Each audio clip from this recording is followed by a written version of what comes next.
Muy buenas noches de sábado, bienvenidos a Más se perdió en Cuba. Aquí estamos dispuestos ya para entretenerles, para informarles, para opinarles de lo que es la actualidad y de lo que nos concierne a los españoles, mucho o poco, pero que nos concierne, de eso tengan la absoluta seguridad. Lo primero, presentarles a nuestra mesa en el día de hoy. Don José María Sánchez, muy buenas noches. Buenas noches. Hoy tengo que felicitarle doblemente. Primero por estar aquí y segundo Pues porque gracias. una especie de colega suyo es el Papa, ¿no? Bueno, en fin. No, pues vamos a ver, Usted, usted es catedrático su felicitación me abruma y, en fin, no diré nada más. Bueno, pero muchas gracias. Catedrático en Derecho Canónico en Sevilla, ¿verdad? Abogado del Tribunal Europeo, juez en excedencia, diputado de Vox en el Congreso de los Diputados, donde han tenido una semana intensa. Sí. Intensa por culpa de Pedro Sánchez, intensa. Don Alfonso Rojo, ¿Cómo muy está buenas usted? tardes. Muy bien. También te felicito.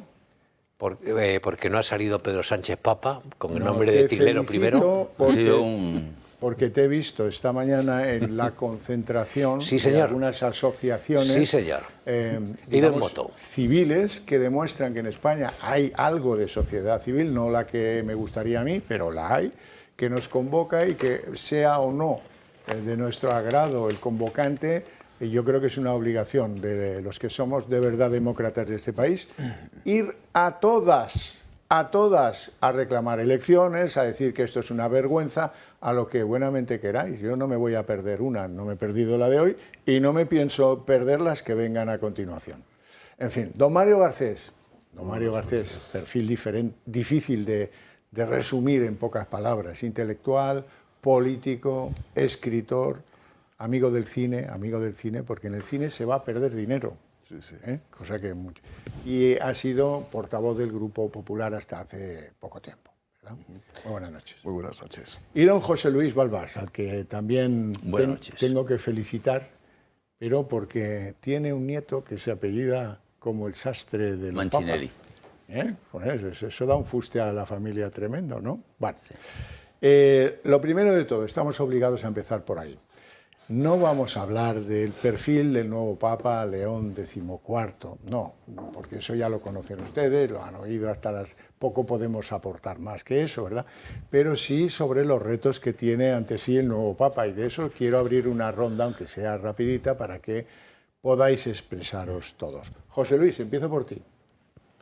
Sobre el Papa. Bueno, yo creo que es un acierto total de la Curia Romana o del Vaticano o del humo blanco, que ha debido acertar de pleno. En primer lugar, porque es norteamericano de nacimiento, es norteamericano. O sea, hay geopolítica. Es un señor preparadísimo, es de lo más preparado que ha tenido, además digital, es decir, tiene mucho conocimiento en la época digital, no como el anterior que se las andaba a regular con los teléfonos móviles, o sea está muy modernizado. Es un señor joven, 69 años para un papa es que puede estar 20 sin ningún problema. Solo con la edad de este estaría 20, prácticamente. Tiene 69, pues 89. De los retos, ¿qué significas? Retos, bueno, pues aparte de lo que se dice de las finanzas vaticanas, que yo no me las creo, yo creo que tiene más pasta de la que dice, creo que el catolicismo pues no está nada mal. Es decir, que 1.500 millones pues está bastante bien, yo creo que tiene hasta algo más. Y sobre todo, pues ya en gran parte de Europa se está comiendo a los anglicanos, que ya tiene más que los propios anglicanos en Inglaterra, o sea, que es que manda narices, 19 y contra 20%, eso es como están las cifras allí, y también en Alemania. En Alemania están, a los protestantes les está dejando en minoría, ya también, bueno, claro, que Bavaria, mucho Bavaria, y eso es muy fuerte, y también todo el sur de Alemania se ha hecho muy católico y tal. Creo que el catolicismo está bien, puede mejorar si se hace más centrado el papado que tanto el papa anterior, Francisco, demasiado izquierdizado, aparentemente, pero que luego en la realidad no, era más de boquilla y de gestos que de la realidad, porque la Curia Romana, yo estudié en un colegio católico alemán además, la Curia Romana es muy eficiente, ¿eh? Y controla mucho, ¿eh? O sea que no, el Papa es una parte muy importante porque, oye, está en nombre de Dios, nombra a todos los cardenales, que ese es el gran poder, que es por lo que ha salido este candidato. Pero bueno, lo mismo pasó con Ratzinger y con los demás. Creo que han elegido bien. Es muy importante que sea norteamericano. ¿Por qué? Porque es que el catolicismo en Estados Unidos está por encima de 70 millones, querido amigo. Es la mayor religión que hay. ¿Qué protestante qué? ¿Cuál de las 8.500 sectas es la mayoritaria de Estados Unidos? Claro que no hay ninguna otra. No hay alternativa al catolicismo como fuerza mayoritaria. Y fíjate, el actual vicepresidente es católico, apostólico y romano, pero con una fuerza tremenda. Vance, ¿eh? En ese asunto, lo cual pues a los católicos nos parece muy bien. No se lleva del todo bien con el elegido. Bueno, pero eso cuando ya está elegido se empiezan a llevar de otra manera. Cuidadito, ¿eh? Mario. Porque fíjate, no, te termino. El Papa va a estar 16 o 20 años, pero el actual Trump le quedan 3 años y 10 meses, no mucho más. Si no renueva. Como mucho. ¿Eh? Mario. Bueno, en primer lugar, y perdonándome ya la jocosidad inicial, se han producido algunos milagros desde el fallecimiento del Papa Francisco. En primer lugar, que todo el mundo sea vaticanista, todo el mundo sabe el Vaticano. Hasta los de la Sexta. Sí, sí, todos, absolutamente. De izquierda y derecha todo el mundo sabe. Es el primer milagro producido por la Papa Francisco. En segundo lugar, ya todo el mundo sabe, en 3 días, cuál va a ser la posición que va a tener León XIV. Una cosa también sorprendente. Pues en primer lugar, lo que hay que decir es que los católicos están de enhorabuena porque tienen un nuevo representante de Jesucristo en la tierra, el descendiente en fin, en este caso del apóstol Pedro, y en ese sentido yo creo que vamos a esperar todos a ver qué es lo que ocurre, ¿no? En segundo lugar, me da la impresión que Yolanda Díaz ya no va a ir de manera asidua al Vaticano. Eso también lo digo. Creo que este Papa ha vuelto a la ortodoxia, no a la heterodoxia de Francisco, y me da la impresión que este Papa no va a hacer representaciones de ese tipo y guiños sistemáticos y permanentes a una parte de esa izquierda ultramontana que ha caracterizado a algunos países, incluido España, ¿no? En tercer lugar, yo estoy convencido que este Papa va a venir a España muy pronto, cosa que no hizo el Papa Francisco, por las razones que él tuviera. Ha venido muchísimas veces. Este ya ha venido muchísimas veces, ha estado desde luego en León, en Valladolid, en Ávila, en Sevilla, en Málaga. Es verdad que es una persona que ya ha viajado y además tiene un gran conocimiento en ese sentido. Yo creo que tenemos que esperar, ¿no? Yo no sé realmente qué doctrina va a seguir. Es verdad que él controlaba el dicasterio de los obispos, por lo tanto tenía un gran control sobre los nombramientos y el conocimiento de quiénes eran las personas que representaban la curia. En ese sentido, es verdad que puede haber cierta continuidad, pero soy incapaz de deducir absolutamente nada. A mí me hace gracia que digan, no, va a ser un renovador, como lo fue León XIII, por eso ha escogido el nombre de León XIV. No lo sé.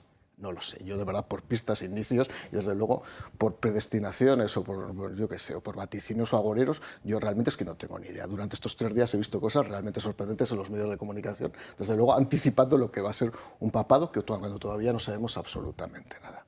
Hablaba Balbás de Estados Unidos. Es sorprendente que sea un papa de Estados Unidos. Y lo digo porque efectivamente solo el 18% de la población de Estados Unidos es católica. Solo ha habido 2 presidentes en Estados Unidos que hayan sido católicos. Uno fue Kennedy y el otro fue Biden, por cierto. Y no deja de sorprender. A mí me sigue sorprendiendo el escaso peso que tiene vamos a decir, la curia española en este tipo de, vamos a decir, de cónclaves, y tiene una posición realmente relativa. Me preocupa que un país evangelizador y con una presencia católica tan importante en la historia como España siga teniendo un papel residual a la hora de poder tener incluso candidatos para ser papa. Así que, sin embargo, alguien de una comunidad católica como es Estados Unidos, donde, insisto, solo el 18% es católico, haya sido nombrado obispo. Es verdad que haya sido nombrado papa. Es verdad que el papa tiene una misión universal, tiene una misión generalista. Es verdad que no podemos estar constantemente viviendo el localismo casi tribal de quiero que sea español, quiero que sea de Teruel, quiero que sea de Cretas, me da absolutamente igual, pero la verdad es que no deja de ser sorprendente. Por cierto, una comunidad católica que en Estados Unidos ha sido sistemáticamente perseguida durante 200 años. Esa es la realidad durante mucho tiempo. Y, por cierto, una comunidad católica en Estados Unidos donde casi la mitad de la comunidad católica en Estados Unidos ya son personas que proceden de Centroamérica o de América del Sur.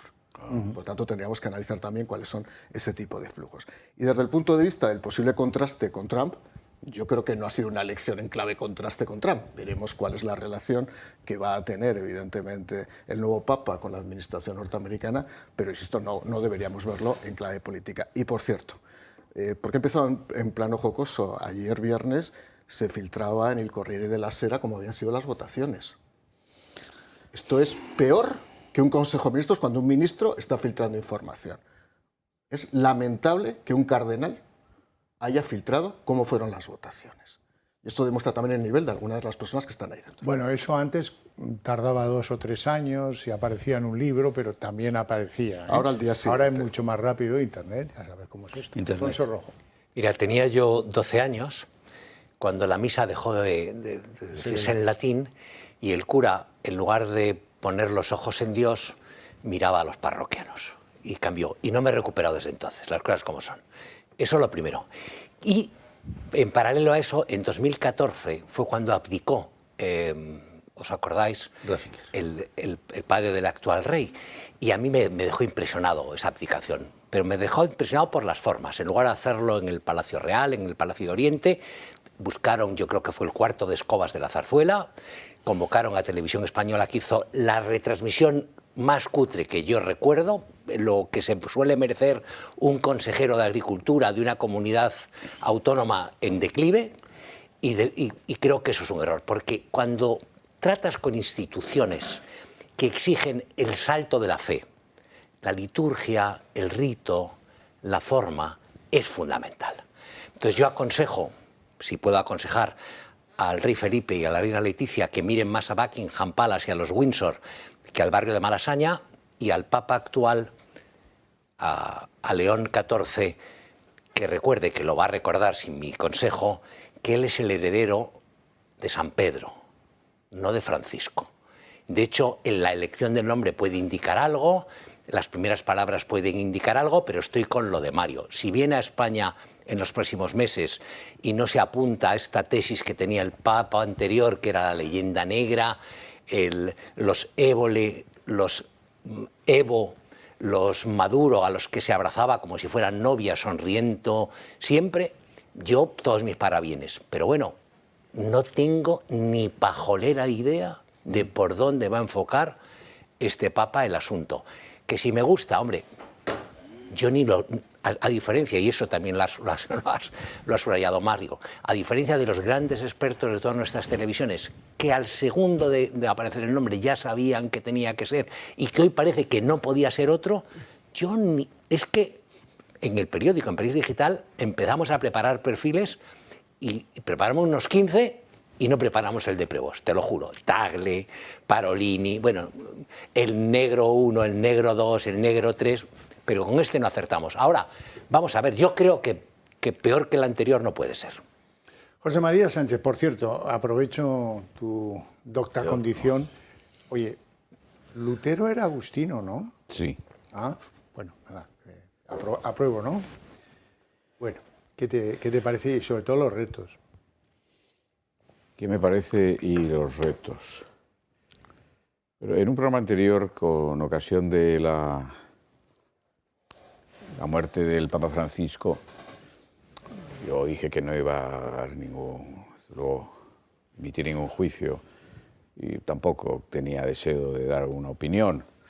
Entre otras cosas porque, claro, yo soy diputado de un partido político y a mí me parece fuera de lugar que los partidos políticos tengan la temeridad de pronunciarse sobre este tipo de cosas, ¿no? Que son esencialmente religiosas, pero luego tienen también su perfil político. Bueno, y precisamente hablando de perfil político, yo creo que, y lo dije entonces y lo reitero ahora, yo creo que el pontificado de Francisco, entre otras cosas, ¿no?, se caracterizó por una constante exposición pública voluntaria del pontífice.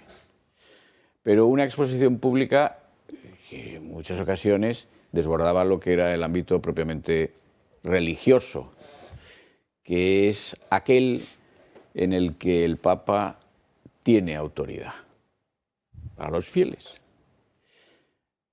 Y para los que no sean católicos, también desde el punto de vista de lo que supone la Iglesia como depositaria del derecho divino en su versión de derecho natural, la interpretación que hace de él.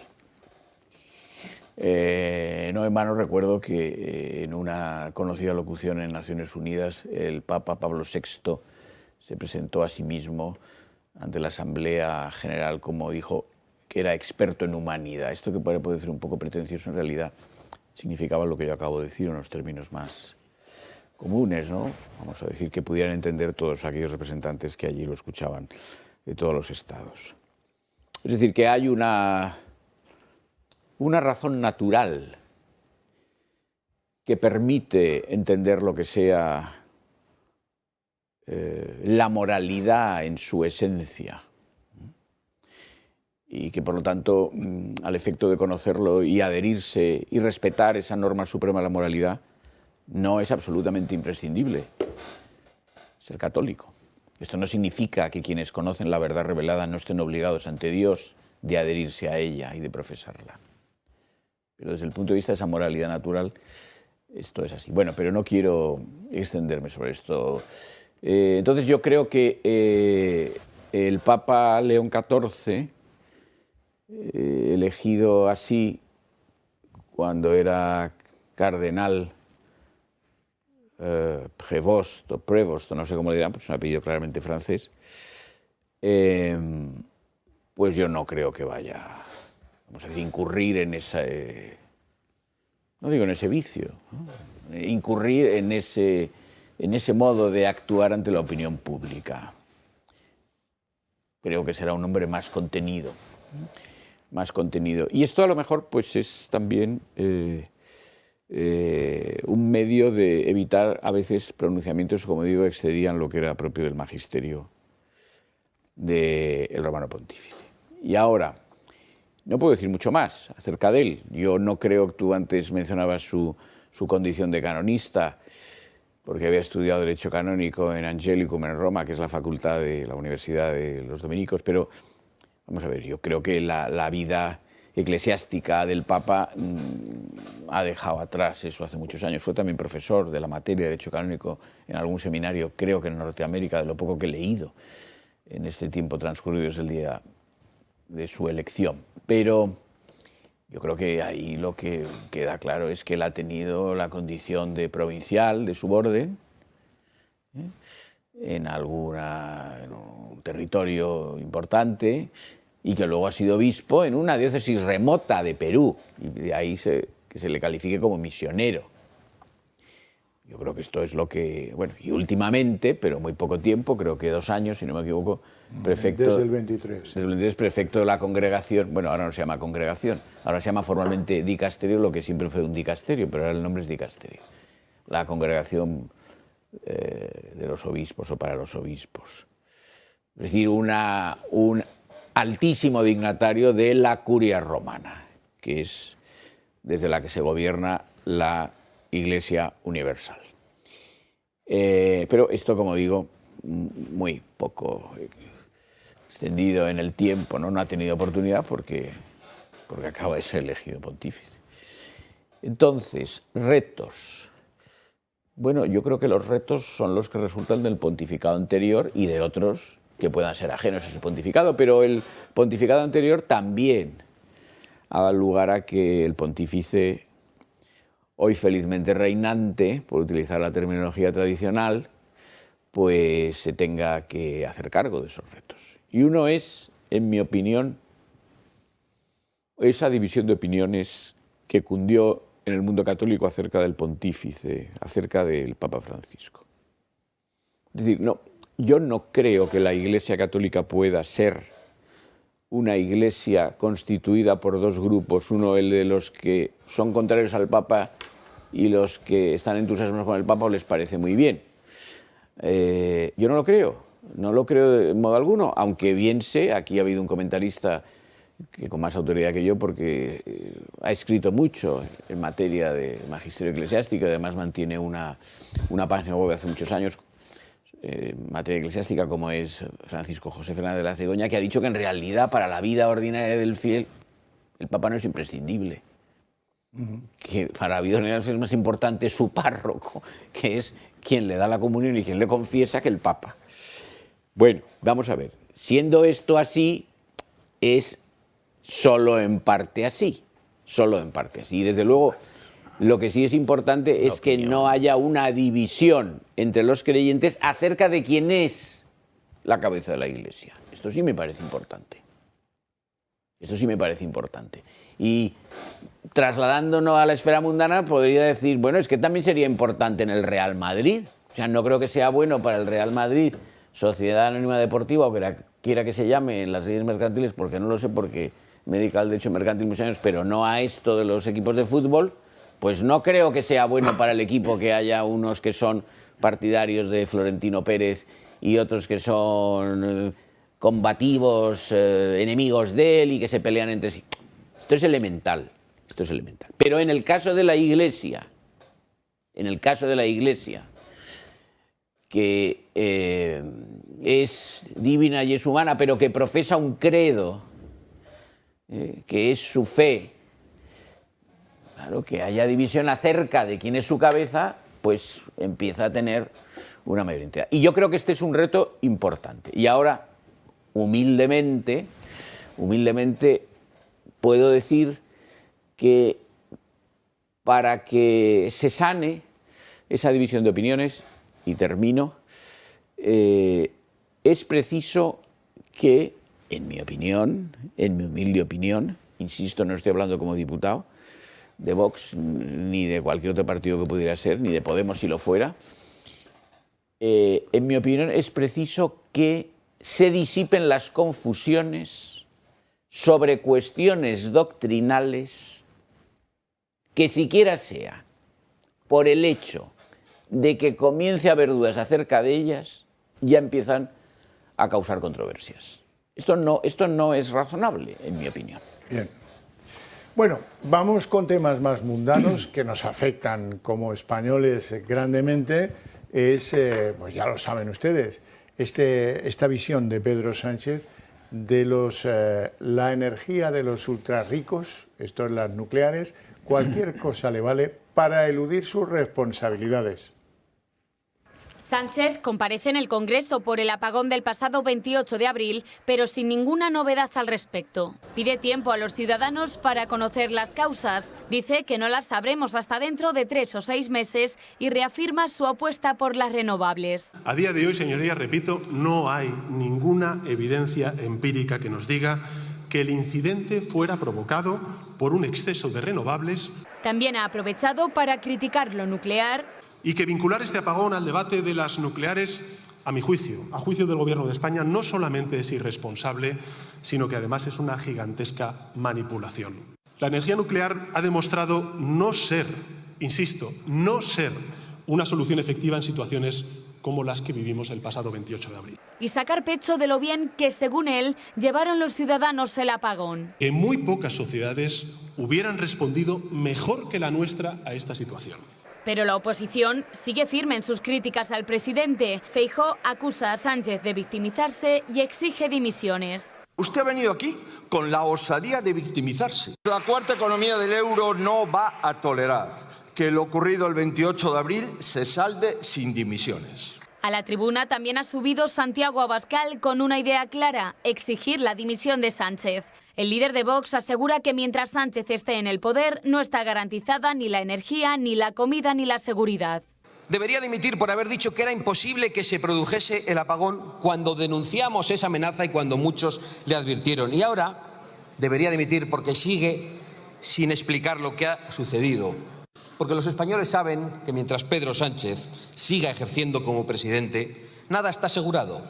Ni la energía, ni la comida, ni la seguridad de sus hogares, ni la protección de sus hijos, ni el cuidado de sus mayores. Pero hasta sus propios socios de gobierno han sido críticos con el presidente. Rufián califica de terrible error que Sánchez tardara una eternidad en salir a dar explicaciones el día del apagón. I van trigar una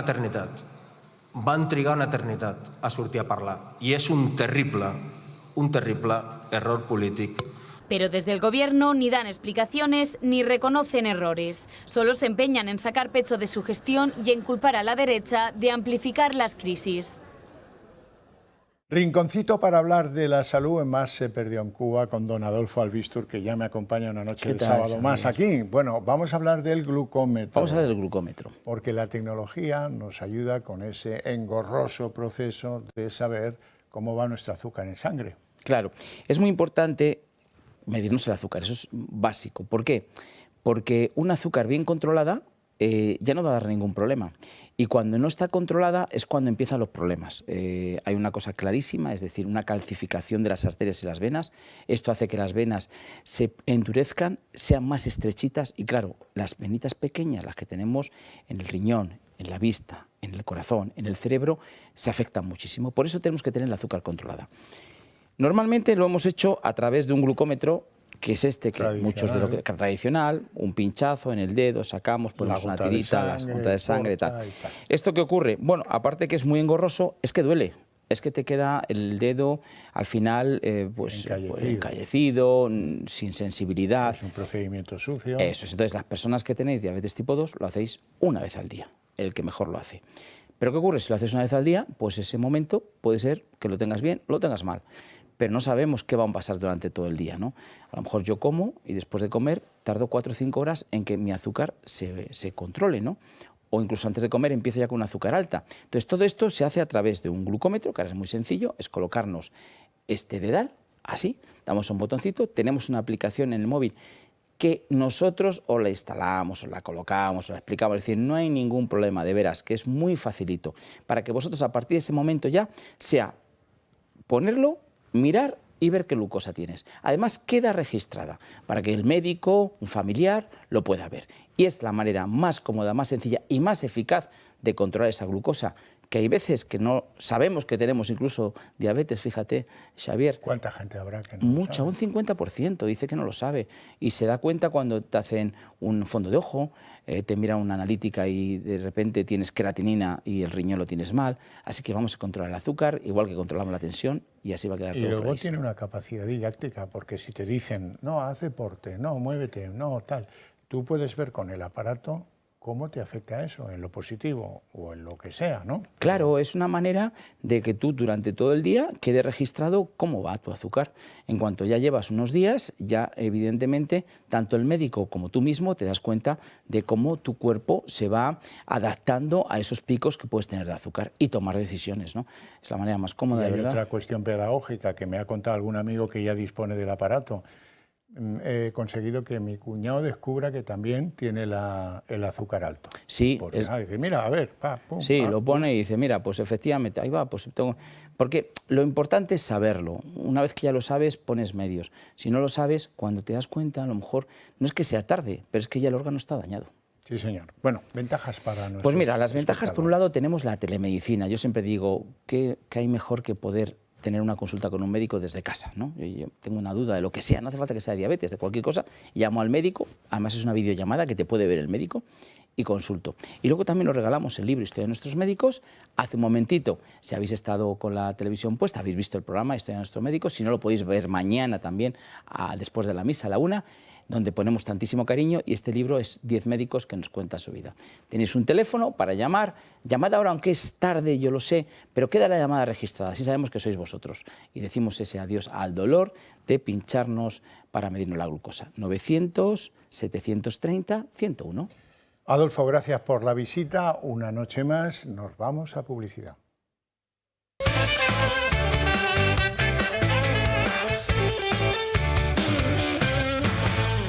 Dos cosas del trabajo que habéis visto antes. Fijaros que Rufián, cuando se trata de criticar a Pedro Sánchez, usa el catalán.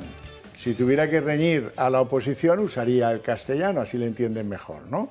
Y lo segundo, dice que el problema es la nuclear, que es la energía de los ultrarricos. Vamos a ver, ¿quiénes son los dueños de las centrales nucleares en España? Pues Iberdrola, Endesa, Naturgy... Vale, ¿y quiénes son los grandes propietarios de las energías renovables en nuestro país? Pues Iberdrola, pues Endesa, pues Naturgy. Así es que, chorra, no nos metas ese embolado, que no te lo compramos, Balbás.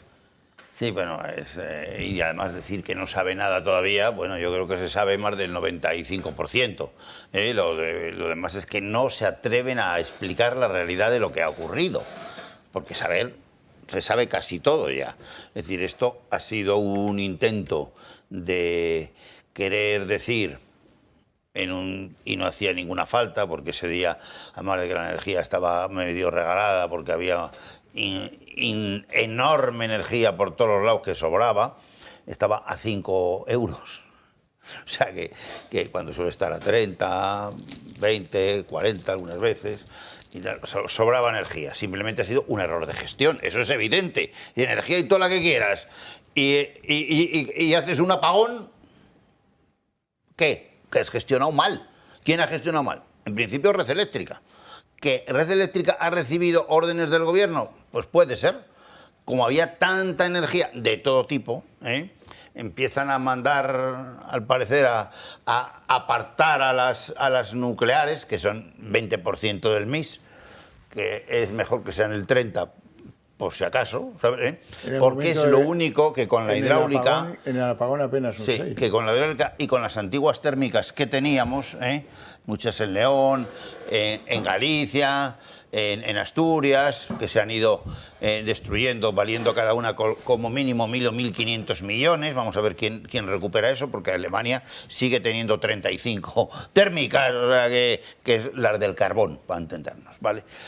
Y se han destruido todas. Esas estabilizaban un mínimo en el MIS eléctrico para cuando las renovables, que en España, pues bueno, tenemos la suerte de tener el mejor sol de Europa, pues donde más tenemos, pues donde más tenemos en Almería y Murcia, eso ya se sabe, pero casi todo Sevilla, bueno, hasta Valladolid y Palencia, que da igual, ¿sabes? O sea, hay muchísimas horas solares, 2.900, 3.000, 3.300, o sea, fuerte y tal. Lo tenemos, pero claro, el problema es que es muy inestable, o sea, tanto la solar como la eólica son muy inestables y además ambas tienen algunos problemas. Las eólicas matan muchas aves, con lo cual cambian el ecosistema de la zona, y eso está más que visto. Y las termosolares, que son muy renovables, pero al parecer emiten más radiaciones de las que se preveía. O sea, y esas radiaciones, ¿cuántos son de contaminante? Está por ver, porque no se quiere saber. Se sabe de sobra que son contaminantes. Y se sabe de sobra que donde cae una térmico solar, como ahora se quiere hacer la auténtica atrocidad en Jaén, allí ya no vuelven a hacer nada para comer. O sea, empieza a desaparecer porque no sé si han quitado más de 100.000 olivos en Jaén. No es una atrocidad, es una vulneración de la ecología. Eso sí que es absoluto. Y sobre todo robar a los agricultores de allí sus derechos. De hace más de 500 años, algunos de los olivos que han quitado tenían 300 años. ¿Cuánto vale indemnizar eso? Y eso lo ha mandado el gobierno de España, 100.000 olivos en Jaén, pero es una atrocidad. La presidenta de Italia, que es un país que tiene menos de la mitad de hectáreas que se puedan plantar en España, porque tiene solo 300.000, nosotros más de 500.000 kilómetros cuadrados, y además ellos tienen mucho más monte que nosotros, porque claro, los Alpes y luego los Apeninos y tal, no les ha reducido a la mitad o menos que nosotros, ¿no? Entonces, eso... Ella ha prohibido ya absolutamente que se ponga una renovable en terreno que sea para comer. Es decir, en terreno que se puedan plantar trigo, arroz, lo que sea, berenjenas, lo que tú quieras, ¿entiendes? Tomates Italia tiene un huevo y famoso por sus tomates, ¿no? Entonces, claro, España también, el mayor productor se llama Badajoz, de toda Europa, ¿sabes? Donde está toda la gran industria del tomate ese que nosotros frito que conocemos de toda la vida, están ahí por miles de toneladas, porque tiene agua, mucha agua, tiene Badajoz y Extremadura cuando les dejan. También Franco jodió todo lo que pudo ahí, en todos los lados, pero bueno, también ahí, ¿sabes? En Andalucía ya ni se sabe lo que hizo el tiparraco ese, que no tiene otro nombre, pero es mi opinión, y por muchos economistas contrastada la barbaridad esa que hizo de migraciones de 2,5 millones de andaluces en el mejor sitio de producción de Europa, en Sevilla, que fue la capital económica 300 años del mundo, y quitar de ahí la población para llevarla a Cataluña. Mira lo que está pasando ahí, está cayendo todo. O sea, de dónde logísticamente dónde está, en el último sitio, qué tal. Pero bueno, entonces, las renovables. Las renovables, más del 50 al 60% no van a poder ser nunca. De media. Y encima en la franja barata, claro, cuando hay sol, y cuando no hay sol, ¿qué? Y cuando no hay sol, ¿quién lo sostiene? Pues Las nucleares, el gas, que es carísimo, y contaminante de narices. Las nucleares no son contaminantes. En Europa ya han dicho que no son contaminantes. La ex vicepresidenta Rivero de España ya va diciendo que no, que son ecológicas las nucleares en Europa. No son en España, pero sí. ¿Por qué? Porque como está de vicepresidenta allí, una de las 6 o 7 que hay, vamos, de vicepresidenta tal, pues tiene que defender que no son contaminantes las nucleares. Las nucleares, y termino, en el MIS tienen que estar un 25 o un 30%. Nosotros no tenemos conexión con Francia nada más que de un 4%, o sea, nada y menos 3. Y no nos quieren dar más, a ver si nos enteramos. Los franceses no nos quieren dar ni conexión, porque siempre nos han estado jodiendo todo lo que ha podido. Ahora podemos empezar nosotros, porque la conexión con Italia es facilísima y vale muy poco, y hay mucho hecho ya, ¿sabes? Y si no quieren, pues que no entren y ya está, pero las nucleares las tenemos que poner nosotros, que ellos tienen 70 al lado de nosotros contaminando en los Pirineos. Si se mueve el aire nos da igual la contaminación, nos da lo mismo. O peor todavía, ¿saben? O peor. Entonces, bueno, que no quieren con nosotros, pero no nos hagamos trampas en el solitario diciendo que vamos a dialogar con Francia, que no hay nada que dialogar, porque no quieren hacer. Pero ahora ya sí que podemos, porque tenemos muchísima energía.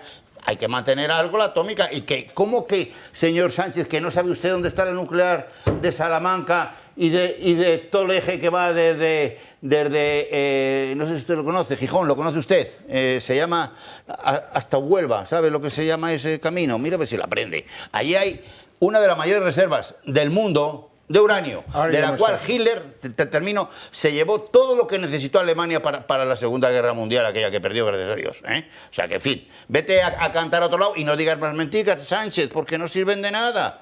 Ojo.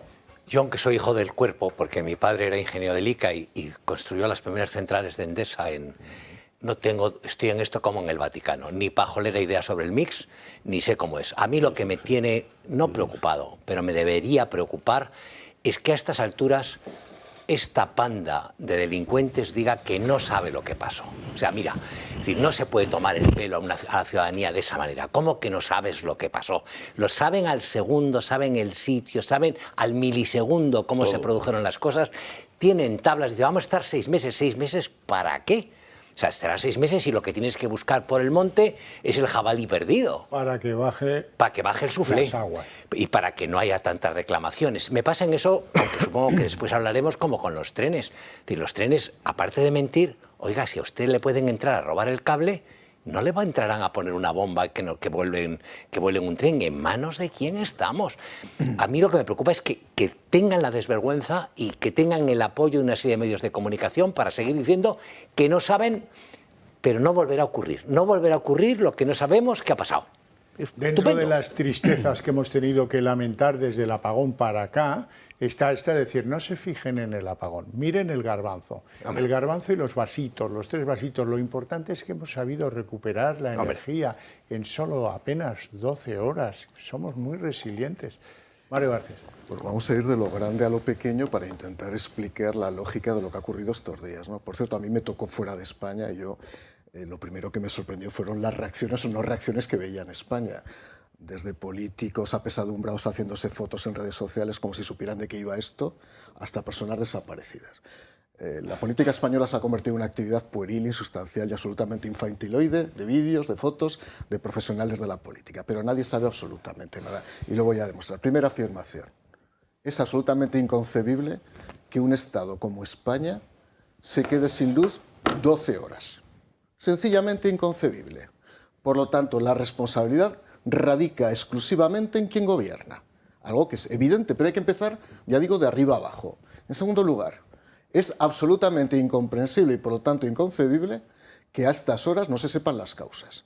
O mejor dicho, no se hayan explicitado las causas reales por las cuales se produjo el apagón. Es lógico pensar que una compañía de estas características, cuya función mercantil es garantizar el suministro de energía a toda la península, evidentemente tiene que tener la capacidad de respuesta y la capacidad de análisis y autodiagnóstico desde el primer minuto de lo que ha ocurrido, porque si no es para cerrar toda la compañía. En tercer lugar, decía una cosa Balbás que la voy a complementar, porque no estoy completamente de acuerdo. Decía Balbás, con una parte de razón, que esto es un problema de gestión. No, Y es muy diferente a Fomento. Este es un problema político y de gestión. ¿Por qué?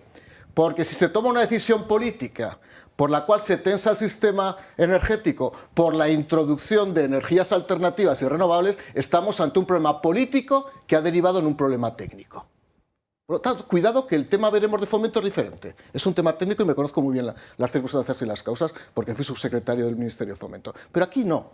En el momento que se adopta la decisión fundamentalista, absolutamente maximalista, de que Pedro Sánchez quiere que España sea el primer país que mayoritario completamente se suministra con energías renovables o energías alternativas, en ese momento estás metiendo una presión absolutamente insostenible al sistema. Ese mix no puede funcionar por la tensión que introduce el sistema. Pero no lo digo yo, que en esto estoy como rojo, yo no soy un experto en energía. Lo dicen los más de 10 informes que se emitieron a lo largo de estos años, identificando el riesgo de algunos hace pocas semanas. Si ante esos riesgos, por cierto, emitidos por informes de técnicos profesionales que conocen la materia, e incluso en la propia organización y en el propio ministerio, se hicieron caso omiso, evidentemente hay una responsabilidad. Cuarto lugar, ¿por qué el gobierno todavía baraja la opción del sabotaje? El ciberataque. Porque quiere expulsar su propia responsabilidad. Aquí hay dos tipos de responsabilidades, la política y la jurídica, y las dos son muy importantes. La política, evidentemente, porque si al final el colapso que se produjo energético fue provocado por un fundamentalismo energético derivado de unas decisiones políticas fundamentalistas y maximalistas de Sánchez, la causa política proviene directamente de su decisión. Y algo debe tener que ver porque ningún país europeo, salvo Portugal, porque evidentemente estaba cubierto por el mismo escenario energético, ningún país europeo le ha pasado esto. ¿Y por qué hay responsabilidad jurídica? Porque ha habido 3 muertos. Bueno, en realidad ha habido 5. Bueno, yo pensaba, ha habido 5. Bueno, pues 5 fallecidos. Yo pensaba que 3 por la información que yo tenía. Y además ha habido múltiples pérdidas, multimillonarias pérdidas. Alguien va a tener que asumir esas reclamaciones. Desde luego. Entonces, ¿qué ocurre? Por una parte, por la legislación mercantil, habrá una responsabilidad patrimonial por parte de Red Eléctrica. Por eso Beatriz Corredor está ahora mismo que no debe dormir o debe estar pensando si vuelve al registro de la propiedad. Porque creo que esa señora es registradora de la propiedad. Registradora de la propiedad que ha sido ya ministra de Vivienda y ha sido ahora presidenta de Red Eléctrica Española cuando no sabe nada de electricidad. Y en segundo lugar, es que puede haber una responsabilidad penal por aplicación del artículo 280 del Código Penal. Por eso ahora mismo siguen sin dar las razones, porque están trabajando en una teoría para intentar derivar la responsabilidad a terceros con el fin de expulsarla de ellos mismos. ¿Por qué?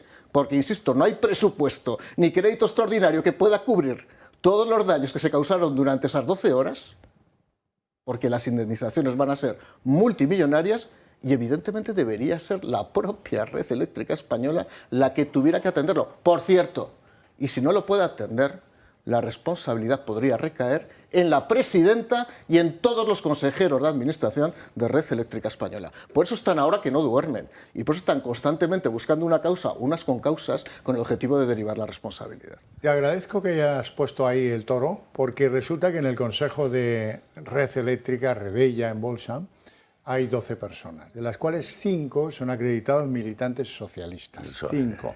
Y están haciéndole la camita para que anide en el Consejo de Red Eléctrica la que fue González Laya, la que fue ministra de Exteriores, la que trajo al Yayo Polisario a Logroño y eso derivó en lo que derivó. Y si Beatriz Corredor, la actual presidenta, no sabe la diferencia entre un vatio y un voltio, la que viene, la de Exteriores, esa lo que no sabe es encontrar el interruptor en el dormitorio de su casa. Don José María. Creo que podemos hablar principalmente de 2 cuestiones. Una es el problema del mix energético español, que se ha evocado aquí prácticamente por todos vosotros, de la forma más vehemente por José Luis Balbás, que ha aprovechado para atacar a Franco y a Francia, no sé muy bien por qué, pero en fin. Bueno, Francia porque no quiere negocio con nosotros, bueno, 4%. Ya lo has hecho, yo me pregunto por qué, no te pido que me lo aclares ahora, no merece la pena. Y luego, ¿cómo compareció este individuo que resulta ser jefe de gobierno el otro día para dar una explicación acertada de esto del apagón del 28 de abril? Son dos cosas distintas. Una, vamos a decir que es una cuestión, no técnica, es una cuestión que tiene indudablemente un contenido técnico, pero que obedece a decisiones políticas. Y en cada nación, según la política energética, el mix acaba teniendo mayor o menor proporción de energía de fuente de combustible fósil o de energía nuclear o de energías renovables. Y por lo tanto es una cuestión esencialmente política. Y no hace falta, Alfonso, ser un gran conocedor de lo que la energía sea para saber, en razón de lo que vemos, observamos, si hay naciones que están gobernadas con criterios sensatos de política energética y naciones que están gobernadas por insensatos, como puede ser el caso de España, que acaso sea de todas las naciones la más insensata. Y no lo digo yo, lo dicen ellos porque son los que presumen de que el mix energético español es el que tiene mayor proporción de energías renovables. Y luego está el modo de comparación de este individuo que yo ya, es que no sé cómo calificar.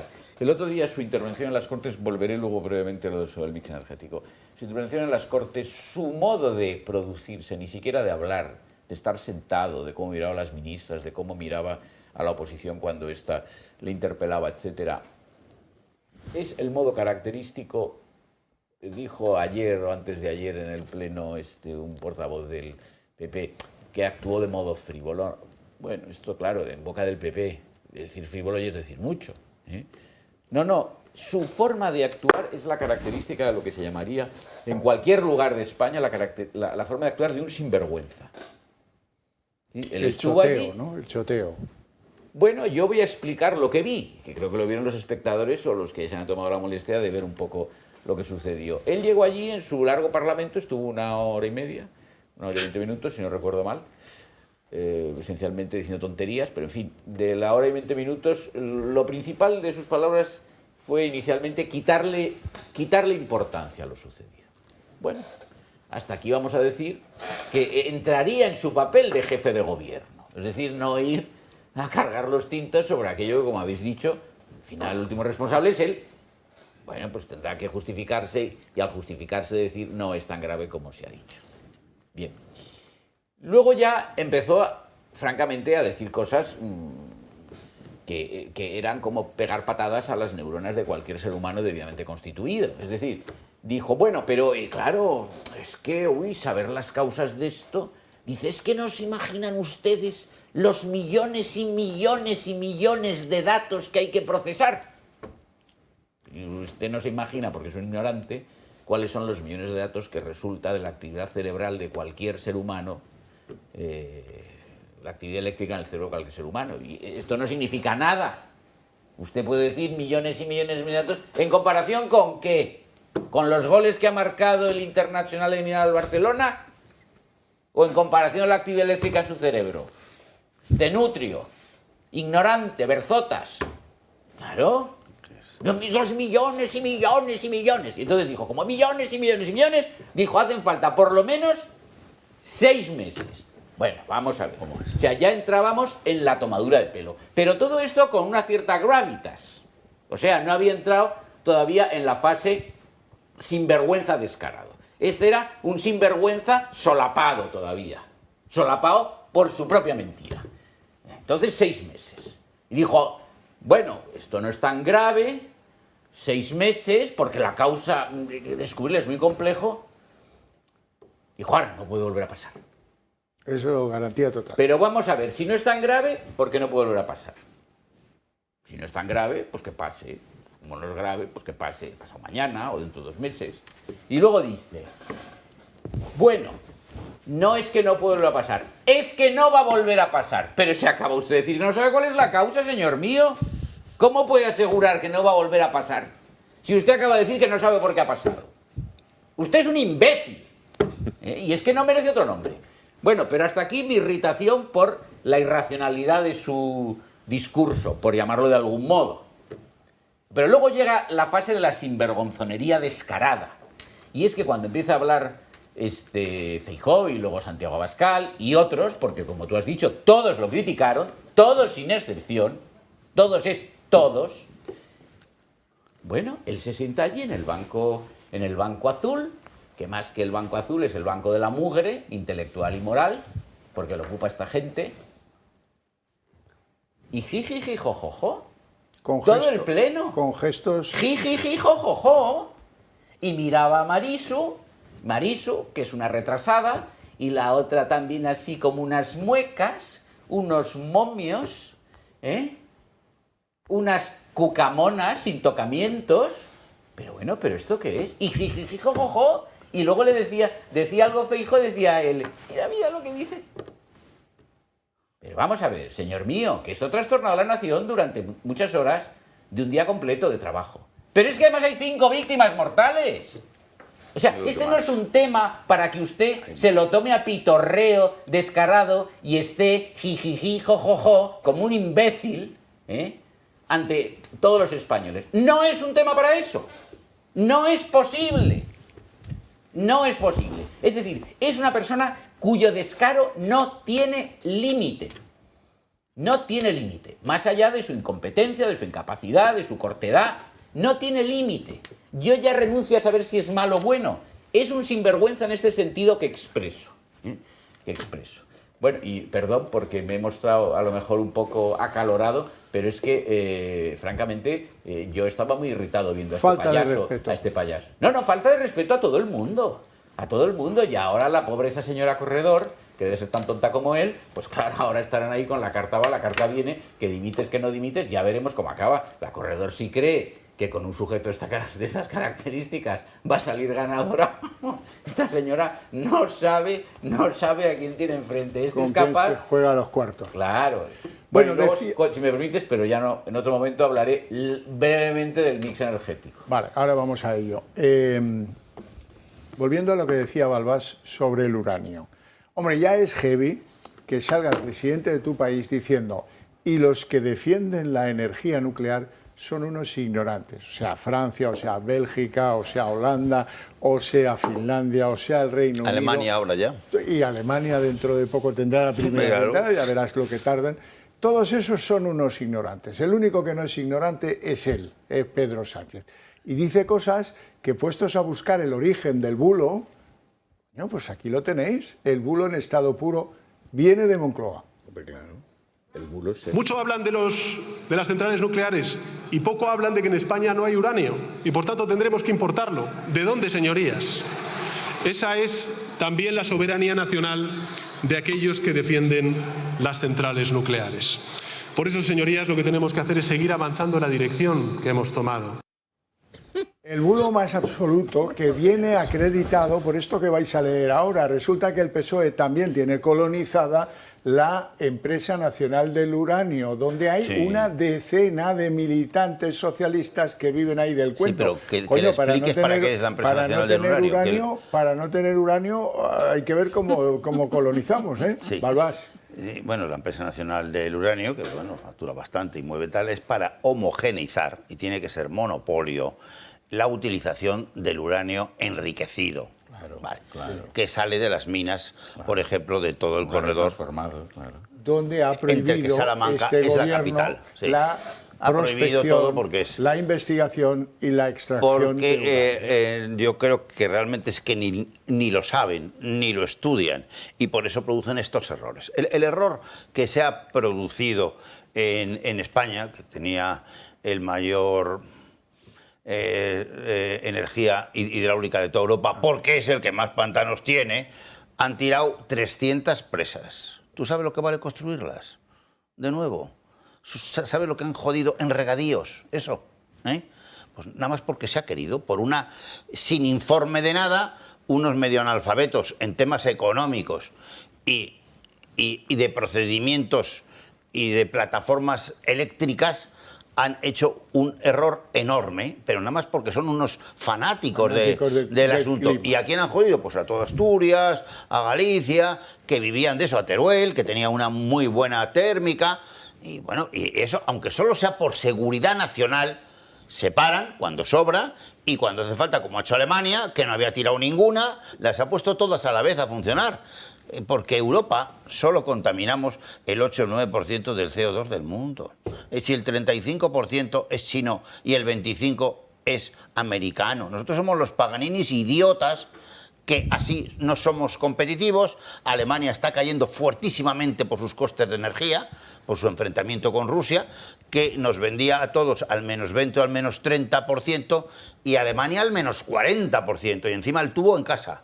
O sea, como nosotros con Argelia teníamos el tubo en casa, nosotros con Argelia tenemos el tubo en casa, ¿sabes? Y sin costes de ningún tipo. Entonces eso es simplemente error de conocimiento y mentira continuada. Se está mintiendo a la gente para que no le responsabilice. Pero no mientas a la economía. La economía necesitamos una capacidad de una actividad económica real que sea competitiva con el resto del mundo. O sea, que no nos inventemos gilipolleces.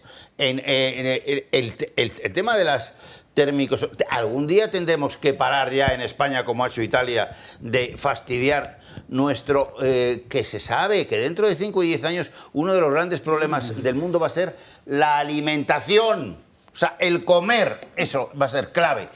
Y nosotros que tenemos una de las mejores tierras de toda Europa, vamos, no te digo Andalucía, las dos Castillas, Aragón, tal, eso, estamos poniendo sobre los olivos de Jaén, que son los mejores del mundo, de la historia que ha habido, estamos poniendo térmicas solares que luego están, la mitad de ellas no valen ni para tomar por nada, no las quiere nadie, se venden a la mitad el precio de construcción. Hoy en el mercado eso está cayendo enormemente, el precio de las térmicos solares, aunque tú la metas, le metes lo que tú le quieras meter.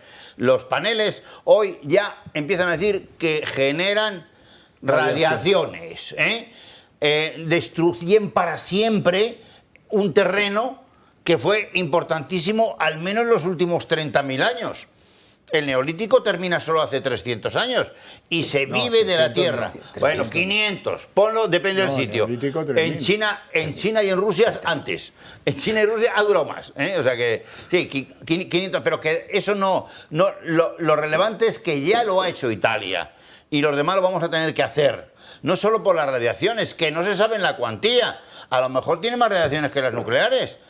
¿A quién has visto tú morir por radiaciones nucleares? Poquitos, Poquitos. De España, bueno, rusos ahí sabrán ellos, o sea, no, rusos ucranianos de esos, ellos sabrán, no, nosotros no, O sea que, claro, sin ese mínimo de MIS, donde entra lo hidráulico, lo térmico, que tendrá que volver, y lo nuclear, no vamos a funcionar bien. Si el error es por creerse el listo de la clase y que yo con no, porque no son encima competitivos, porque solo producen cuando es baratero, cuando no hace falta, por la mañana no hace falta, pero por la noche ¿qué? Eso es lo que pasa. La afirmación que hace muy, muy sobrado Sánchez, que dice en España no hay uranio, primero es falsa, demuestra ignorancia. España fue... La Agencia Internacional de la Energía. España tiene las segundas mayores reservas de uranio de Europa. Y fue el segundo productor después de Francia en tiempos de Franco, que ha citado, no sé por qué, pero que lo ha citado Balbás. Y dicho esto, entonces, si es verdad que la ley me parece que se llama de cambio climático, en tiempos de Sánchez, la del 21, prohíbe las prospecciones y buscar uranio. Y que los que venían... No íbamos a extraerlo. Bueno... y las empresas que venían extranjeras, sobre todo una australiana, no recuerdo el nombre, enorme, que venía a España, pues claro, abandonan el proyecto porque si se prohíbe no se hace.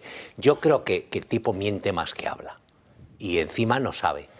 Y encima no se le puede pasar factura. Si este hombre se sometiese a una rueda de prensa, que es otro de los temas, abro un paréntesis que lo cierro enseguida, y le pudieras preguntar, no diría estas cosas. El problema es que combinan esto con un control de los medios de comunicación que hace imposible, físicamente imposible, que se les planteen a él o al ingeniero Pachi López, que es otro genio, que era el genio de la ingeniería, el trueno de la universidad. Es decir, 9 años en la universidad y aprobó una sola asignatura. 9 años. Pues te digo que no. Educación física. Y fue educación física porque además no contaba. Entonces eran 3 Marías. Entonces esas las aprobabas todas seguidas. Entonces te digo que mienten más que habla esta gente. Vamos a una pausa de publicidad, volvemos en nada. Yo quiero...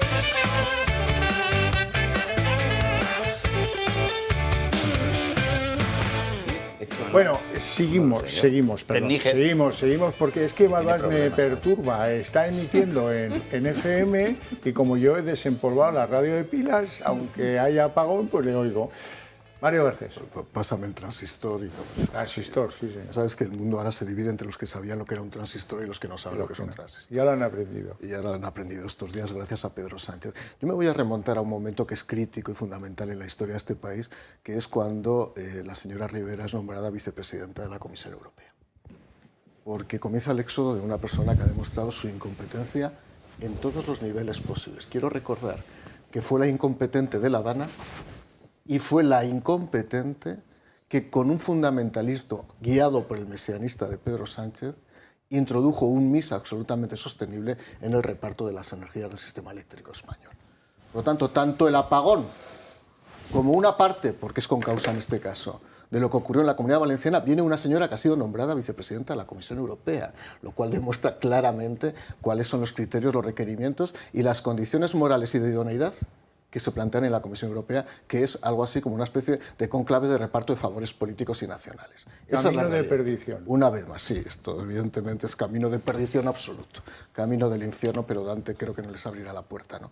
A partir de ahí, el otro día tomaba café con el antiguo ministro de Industria, Álvaro Nadal, y me comentaba cómo él, que ya estableció una cuota determinada de lo que eran las energías renovables en España, cuando llegó Rivera, después de un enfrentamiento dialéctico muy fuerte en la prensa, por cierto, casi multiplicó por 2 la entrada de energías renovables en el mix desde el primer momento que ella fue nombrada.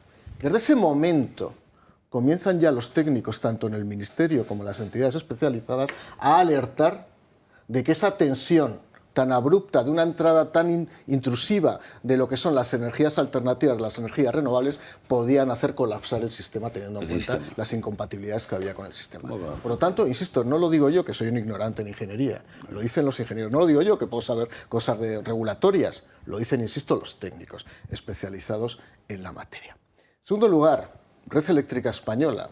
Por la presidencia de Red Eléctrica Española ha pasado gente de todo pelaje, desde Folgado, en la época del Partido Popular, por cierto, hasta Corredor. Personas que no tienen ni idea de lo que es la energía en este país. Con eso no quiero decir que sean los peores, no, porque puedes tener un conocimiento regulatorio, un conocimiento económico de mercado y puedes estar muy bien asesorado por una serie de ingenieros y especialistas que te puedan guiar. El problema es que en este caso Beatriz Corredor ha sido absolutamente sometida por el fundamentalismo, el mesianismo y el adanismo de Pedro Sánchez, y como ha claudicado y ha aceptado, siendo presidenta, que se ejecute el mix en las condiciones en que se ha establecido regulatoriamente, pues evidentemente va a ser responsable del colapso. Y va a ser responsable del colapso con todas sus consecuencias. Por tanto, pongámonos por un momento en la posición de Beatriz Corredor hoy, ahora mismo, si estuviera viendo este programa. En primer lugar, ella sabe que puede ser, como decía yo antes, responsable jurídicamente. Y cuando alguien piensa que puede ser responsable jurídicamente y puede responder con su pena y con su patrimonio, estoy hablando de responsabilidades penales, responsabilidades societarias, evidentemente ya se tienta la ropa. Y aquí es cuando surge el problema que se está produciendo en los últimos meses con otros casos como el de Ábalos. ¿Y ahora qué hago? Es decir, si yo he sido víctima, que es relativo, es una pseudovíctima, de las decisiones fundamentalistas de unos que han provocado la tensión del sistema, y yo como presidenta de la compañía que tiene que garantizar que el sistema funciona, ahora mismo soy la responsable, ¿me voy a tragar yo todo el sapo? Entonces quiero ver a Beatriz Corredor ahora. Esa mujer realmente que se hace fotos y selfies también con Sánchez cada vez que puede. ¿Y ahora qué vas a hacer? Y que fue diputada, por cierto, también. ¿Y ahora qué vas a hacer? ¿Te vas a comer el sapo? ¿O vas a reconocer que desde dentro estabais advirtiendo permanentemente de que esto podía ocurrir? Y que la propia regulación que emanaba directamente, insisto, de la insania fundamentalista del gobierno socialista, estaba provocando o iba a provocar que esto ocurriera. Y lo decía muy bien antes José María Sánchez. Difícilmente se puede afirmar que no va a volver a ocurrir cuando se desconocen las causas. Es sencillamente una contradicción ontológica. Es tal el absurdo de Pedro Sánchez subiendo y exclamando esa afirmación en la tribuna del Congreso, que realmente denota en manos de qué desaprensivos estamos ahora mismo, ¿no? Pero hubo más contradicciones. Él se ufanaba diciendo que habíamos recuperado además la intensidad eléctrica gracias a la colaboración, entre otros, de Francia y de Marruecos. Pues pregúntale a Francia y a Marruecos cómo produce la electricidad que te hizo recuperar parcialmente la acometida eléctrica en España. Pues a través de energías que tú quieres cerrar. Y luego ese maldito y absolutamente grosero, absolutamente obsceno discurso ricos-pobres. Lo decías muy bien, Xavier. Los ultrarricos. Los ultrarricos, que es algo así como los rayos ultravioleta, como suena, le suena a todo igual. Bueno, de todos modos digo una cosa, ¿eh? De los 365 diputados que había ahí, la diferencia entre vuelto y vatio yo creo que la saben 10. Eso lo digo, o sea, no solamente ellos, ¿eh? Estoy convencido. Y el argumentario les cuesta leerlo. O sea, que ahí cuando se hubo ese choque, ese intercambio de opiniones, la verdad es que yo me reía mucho porque es verdad que ahí nadie sabe absolutamente nada. Y de energía, lo justo algún pillo que ha hecho vida política viviendo de la energía y hablando con el sector energético, ¿no? Bueno, la cuestión es, en las circunstancias actuales, no se puede hacer absolutamente nada que le quede claro a todo el mundo que la propiedad de las energías renovables, las empresas que explotan energías renovables, es propiedad del presidente del Betis, es decir, de Naturgy, en fin, de este tipo de compañías, enhorabuena al Betis, por cierto, este tipo de compañías que ahora mismo han conseguido diversificar precisamente sus ramas de producción de energía con el objetivo de copar también parte de las energías renovables, porque no iban a dejar entrar nunca a pequeñas empresas, que también las hay, pequeñas empresas muy localizadas, pero que le quede claro que ese discurso absolutamente robinhoodiano de ricos contra pobres aquí no cuela, absolutamente no le cuela. Y dicho esto, ¿para cuándo una moción de censura a este gobierno? Yo es que todavía no lo puedo entender. Mucha gente que esta mañana me ha parado en la concentración me ha reconocido y me decía, ¿pero por qué no hay una moción de censura? ¿Qué tiene que pasar en este país para que haya una moción de censura? Y lo digo al Partido Popular porque Vox no la puede presentar. Y yo lo digo y lo vengo diciendo desde hace meses. Claro que se va a perder esa moción de censura. Con casi toda probabilidad se va a perder. Pero de verdad no hay una ocasión de someter a este señor, a esta persona que carece de la más mínima dignidad moral y que se ríe de todo el mundo constantemente y que ya sube a tribuna jactándose de sus propias mentiras, como ha hecho durante 5 años, pero ya de manera absolutamente desvergonzada. No hay una manera de someterla a una fiscalización mucho más rara y mucho más intensa como es una moción de censura. Yo sigo sin entenderlo. Hubo en ese debate una falta de respeto descomunal y general. Dice Sánchez, los que defienden, ya les había llamado ignorantes, a los que defienden la energía nuclear. Bueno, dice en el debate, los que defienden la energía nuclear están a sueldo de los lobbies de la energía nuclear. Yo no sé si habrá alguno, pero desde luego me parece que en esta mesa defenderla, si acaso que no la cierren, ¿verdad? Pero cobrar, jamás. Ahora bien, yo sí me apetece, antes de darle la palabra al bueno de José María Sánchez, recordar lo que en mi mente figura de corrupción en esto que llaman las renovables. ¿Cómo funcionaba esto de las renovables? Pues que unos paisanos le daban una pastaza a un tío de la compañía eléctrica, por ejemplo, sevillana de electricidad, y le decían, a ver, venga, ven aquí, Mariano, venga, te ponemos aquí la pasta y tú nos dices dónde. Pues mira, en Écija, en el norte del plano rural de Écija, ahí hay posibilidad de enganche. Resérvanosla. Iban y compraban el suelo Balbás a 6 euros el metro cuadrado y esperaban a recibir la autorización que indefectiblemente llegaba porque habían corrompido el mercado eléctrico con las renovables de Zapatero, que también lo corrompe todo, obligándonos a pagar por cada kilovatio obtenido de la energía fotovoltaica un precio impagable, que luego llega al Partido Popular y lo reduce a la mitad con grave daño para el erario público, porque de ahí derivan 250 pleitos de quien le cambiaron las condiciones a mitad de partido. También hay que decirlo. Ahora, corrupción, yo no sé cómo fue lo de las nucleares, porque no sé si vivía cuando se planificaron. Sí recuerdo una empresa que era hispano-francesa de energía nuclear, que fue la responsable de buena parte de ellas. No sé si hubo mucha o poca corrupción en las nucleares. Lo que sí sé es que en todo el parque de lo que son las fotovoltaicas, especialmente la primera hornada, todo fue corrupción. Entre otras cosas lo digo porque me han ofrecido no una, sino 15 veces formar parte de una inversión fantástica porque tenemos al tío, porque le hemos pagado y solo falta que te metas. Don José María Sánchez. Bueno, es que, vamos a ver, esto me llevaría por otro camino y me obligaría a abordar una cuestión, lo que tú acabas de exponer, que no es lo que pensaba decir, que sería no tanto poner en cuestión la decisión acerca de que tenía que haber una importante proporción en el mix energético de las energías renovables en España, como la cuestión de saber cuánto le ha costado al presupuesto nacional el desarrollo de las energías renovables, que no es una cosa que no se pueda calcular.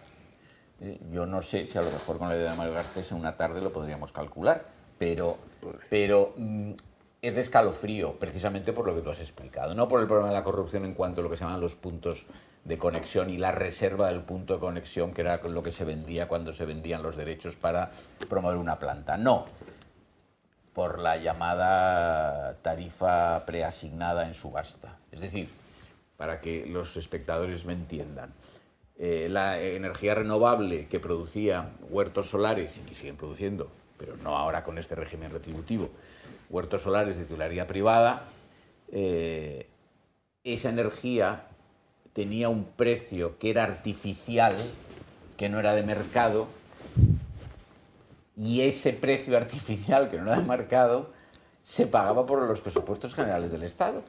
No me pregunten ustedes por qué. Este es el modo como se ha financiado en España la promoción de las energías renovables.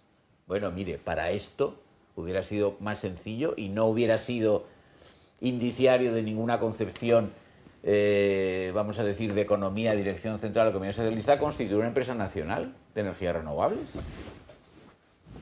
Hubiera sido mucho más barato. Claro, hubieran dejado enriquecerse muchos señores de los que tú has mencionado, que han hecho un negociete, amparándose en un precio supuestamente asegurado porque paga el Estado. Y es así. Claro, llegó Nadal, no fue al inicio del mandato de Rajoy, fue al final. Nadal, que tú mencionabas antes, y dijo, bueno, esto no puede ser. Dijo, se acabó. Dijo, vamos a fijar lo que pueda ser un margen comercial con arreglo al mercado razonable de lo que sería el precio de la energía de origen energía renovable, no de combustión de fósiles, y ya está, y no retribuimos más, y no se retribuye más. Bueno, y tú cometieron un error, y es que a eso le dieron efectos retroactivos, y ese es el motivo principal de las condenas a los otros. Bueno, pero yo no quiero hablar de eso, yo quiero hablar del mix energético y las mentiras de Sánchez y su mariachi y su compañía. Vamos a ver, la energía nuclear en Francia representa aproximadamente el 70% de la energía que se produce en el territorio francés, en la República Francesa. Como es sabido, es el país de Europa que en su momento decidió desarrollar la energía nuclear sin grandes temores. Aunque pudiera haber causas, ellos tomaron esa decisión. La primera planta de producción de energía nuclear con fines pacíficos, ¿no? Porque luego está la producción de energía nuclear, porque Francia es una potencia nuclear en el sentido militar. Data de 1963. Pero entonces no se tomó una decisión de promoverla. La decisión viene con la crisis del petróleo del 73. El encarecimiento del petróleo que provoca una crisis mundial que da lugar, no olvidemos, a el abandono del patrón oro, nada más y nada menos. O sea, trastoca el sistema de Bretton Woods después de la Segunda Guerra Mundial. Es una crisis muy importante. En España también. En España también. Coincide con los últimos años del franquismo y con los primeros de la transición. Por cierto, los gobiernos de la transición pusieron de manifiesto una incompetencia gestora de la crisis de escalofrío. No voy a mencionar nombres, algunos ya están difuntos, y alguno un gran industrial español. Bueno, en el 73 Francia, era presidente Pompidou, ya no era De Gaulle, decide que el medio de combatir la dependencia energética habida cuenta del incremento del precio del petróleo y la crisis de los petrodólares es el desarrollo de energía nuclear. Como se ha dicho aquí, cerca de 70 plantas nucleares a día de hoy. Mentiras de Sánchez. Había en Francia, creo, 41 minas de uranio. Desde el año 2011 no se explota ninguna porque están agotadas. Pero Francia sigue produciendo el 70% de su energía de fuente nuclear. Es decir, todo el uranio es importado, casi al 100%. un origen principal, era el de Níger, y ahora en diciembre del 24 han tenido un problema muy serio, muy serio. Y esto puede, efectivamente, plantear problemas. Bueno, ya buscarán otro, ya buscarán otro. Esto Francia. Alemania, no voy a hablar mucho. Alemania, con la coalición semáfora esta del en fin, sujeto equiparable en estupidez a nuestro jefe de gobierno, pero creo que con un poco más de decoro, el Scholz, este señor. Bueno, pues, parecido. Pues antes de la coalición semáforo, las energías renovables no representaban ni siquiera el 50% de producción de energía eléctrica en Alemania. Después de Scholz se ha lanzado al 61 en el 24. Al 61. Por ejemplo, en 2023 se incrementó un 18%. Porque ellos han querido seguir con la política de la doctora Merkel de no a la energía nuclear. Lo ha vuelto a decir en sus memorias la doctora Merkel, que esa decisión la tomó ella personalmente y que se reafirma en lo acertado de la decisión. Y entonces, claro, han tenido, ante esta situación de dificultad de provisión de energía resultante de la guerra de Ucrania, han tenido que desarrollar otra cosa sin tocar la energía nuclear, que ha sido las renovables. Es decir, que en este momento Alemania, por esta política de la coalición encabezada por el Partido Socialdemócrata, supera incluso la proporción del mix energético español, que está, si no recuerdo mal en este momento, las energías renovables en el 56%.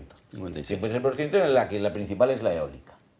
Y la energía nuclear en España, pues me parece, no llega al... En el mix el 20 y en el momento del apagón el 6. Sí, está sobre el 20. Sí, yo pensaba que no llegaba al 18. Me dice Mario que está cerca del 20. Bueno, pues esta es la situación. Es decir, es un mix energético disparatado. Yo ahora concluyo, y he hablado mucho, pero me parece importante. Cuando Obama se hizo cargo de la presidencia de los Estados Unidos, nombró secretario de Energía por primera vez en la historia de la administración americana a un premio Nobel, que era el Dr. Chu, un norteamericano de origen asiático. El Dr. Chu era un conocido defensor de las energías renovables, un conocido enemigo de la industria de la energía de combustible fósil y un conocido defensor de las tesis del cambio climático, todo formando parte de un conjunto más o menos articulado. Y había defendido, cuando no era secretario de Energía, que ya estaba bien esto de que en Estados Unidos el petróleo fuera tan barato, que tenía que ser como en Europa, mucho más caro. Tan pronto se hizo cargo, y lo declaró luego así, de la cartera de energía, dijo: rectifico, voy a tratar desde este cargo de conseguir que el petróleo para los norteamericanos y por lo tanto la gasolina sea lo más barata posible. No me parece a mí que sea una política de combate de la energía de origen en combustible fósil. Y lo que estoy poniendo de manifiesto, una persona de alta ciencia, tanto como que ha sido premio Nobel de Física, tiene la cordura suficiente para, cuando ejerce un cargo de gobierno, comprender que tiene que renunciar a algunos principios que él teóricamente pueda profesar, porque son impracticables. Esto se llama en la filosofía del conocimiento clásica la sindéresis. Pero este señor no tiene sindéresis, porque como su entendimiento es escaso, no además vamos a pedir que sea un entendimiento capaz de sindéresis. Y luego Chu hizo más, cuando se planteó el problema del fracking. El fracking, me permito recordar a los espectadores, que es lo que ha asegurado por primera vez en su historia a los Estados Unidos la autonomía energética. Estados Unidos tiene una debilidad económica y era queda dependiente energéticamente. Con el fracking se ha superado ese problema y por primera vez en su historia, desde hace ya bastantes años, Estados Unidos es autosuficiente en materia y exportador. Bueno, pero ha logrado la autonomía. Y exporta. Es decir, la economía americana hoy, superado ese déficit energético, podría ser una economía autártica, si quisiera. No necesita nada de nadie. Nada. Sin importar nada, probablemente pues no habría en Estados Unidos tanta gente que compraría bolsos de Vuitton, colonias de Christian Dior, coches alemanes carísimos, etc. Pero eso no termina que podría ser autártica si lo quisiera. Bueno, pero desde el fracking. Cuando se plantea el problema del fracking, Chu es secretario de Estado, secretario de Energía. Y entonces hay un informe que se da a conocer, un informe de origen científico, en el que se pone de manifiesto el peligro que representa de contaminación de aguas subterráneas la fractura hidráulica, que es el principio físico del fracking, que es para producción de gas y de petróleo. Y entonces dice Chu, viejo ambientalista, contrario a las energías fósiles, dice, bueno, voy a estudiar con detenimiento el informe. Dice, la administración americana hará todo lo que sea posible para que esta técnica del fracking se desarrolle y siga adelante. Una prueba de inteligencia práctica, de un genio teórico que además tiene inteligencia práctica. Bueno, yo quiero volver, luego te doy palabra, Mario, que se me había olvidado. Quiero volver al gamberro que tenemos de presidente del gobierno, porque solo a un gamberro se le ocurre jugar con los fallecidos, sea en el apagón o sea, como dice él, por causa del cambio climático. Escúchenle. Ridículo total. Sí, ridículo. Cinismo es lamentar las 5 vidas que tristemente se perdieron por el apagón e ignorar las más de 8.000 que se pierden cada año en España como consecuencia del cambio climático. Las 8.000 vidas que se pierden por año por culpa del cambio climático, esto, nada, Sánchez, nada. ¿Cuál es la fuente que utilizas? ¿Greta Thunberg? Vamos, hombre, tío. Es que es faltarle al respeto a la familia de las 5 personas que perdieron la vida por culpa de que no había electricidad. Y punto. Y no te vengas arriba con las comparativas. Desde luego, al tío que te preparó los discursillos el otro día en el Congreso, tendrían que pasarlo por lo del doctor Guillotín. Perdona, Mario, Xavier, es como decirle a los parientes, a la viuda, a los hijos de los 5 difuntos, decirle, miren, no se quejen porque se han muerto miles por el cambio climático y no molesten. Apa, venga. Bueno, comenzaré por intentar calificar las declaraciones del presidente del gobierno son de una ignominia moral, de una indignidad brutal. Ya son brutales, ya son difíciles de calificar. Si él lo que está es computando, y lo hace además de una manera, como digo, absolutamente tenebre y lamentable, son las personas que mueren por el efecto del calor en verano, han muerto por calor en verano, en el último siglo muchísima gente, sin necesidad de que hubiera cambio climático, esa excusa que es el cambio climático. Y por cierto, le pido a alguna alcaldesa, que no es precisamente el Partido Socialista, que cuando apruebe el plan para precisamente prevenir los problemas que hay en verano, no lo haga con música de fondo, hace falta calor, que este es el nivel que tiene alguna alcaldesa de este país, y no precisamente el Partido Socialista Obrero Español. Sois una vergüenza de políticos, esta es la realidad. Lo que pasa es que como no se controla nada, da igual. En segundo lugar, hablando de sindéresis, hay una razón natural, y no la de Santo Tomás de Aquino, del corrupto, y es que el corrupto se va adaptando a los ecosistemas de la corrupción. Durante muchos años, el ecosistema básico de la corrupción era el urbanismo. Cuando llegaron las energías renovables, esos mismos, porque son los mismos, porque yo también los conozco, desgraciadamente los conocemos muchos, y algunos han sido diputados, y algunos han sido senadores, y algunos han sido responsables políticos, que husmean las termitas, husmean los agujeros, y se fueron directamente de los abusos que producía o de los favores que se podían conseguir a través de la planificación urbanística directamente a conseguir favores por las licencias para la instalación de placas solares. No solamente estamos hablando del Ministerio de Industria, estamos hablando de los informes preceptivos que se expedían en las comunidades autónomas y en los ayuntamientos. Cuidado que aquí ha habido muchas comunidades autónomas, no solo gobernadas por el Partido Socialista, que han visto un negocio en las energías renovables sin ponerse a analizar si realmente el mix era el adecuado o no era el adecuado. Actuaban simplemente al ralentí y en función de los beneficios propios que podían obtener. Y en tercer lugar, un tema, porque se me ha pasado antes de decirlo, Sánchez es tan mentiroso que seguramente sabe que hay una compañía que la citabais antes, australiana, que es Berkeley, que lleva reclamando desde hace años una indemnización de más de 1.000 millones de euros porque no puede explotar las minas de uranio de Retortillo en Salamanca. ¿Cuál es la razón? Es la que dice el propio Estado y la abogacía del Estado.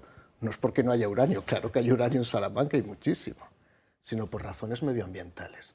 Por lo tanto, Sánchez, ¿cómo puedes decir que no hay uranio si estáis rechazando una reclamación de más de 1.000 millones de euros, precisamente diciendo que hay uranio, pero que no se puede explotar por razones medioambientales? Es que a estos australianos les pasa que piden dinero al mercado para explotar uranio en España, se lo dan, entran en bolsa con ese proyecto, empiezan a comprar los terrenos, los compran tal y cual, les llega la ley, no podéis ni buscar ni extraer. Dice, oiga, ¿pero qué me está diciendo? Si gozo de la acreditación, que no podéis. Pausa de publicidad.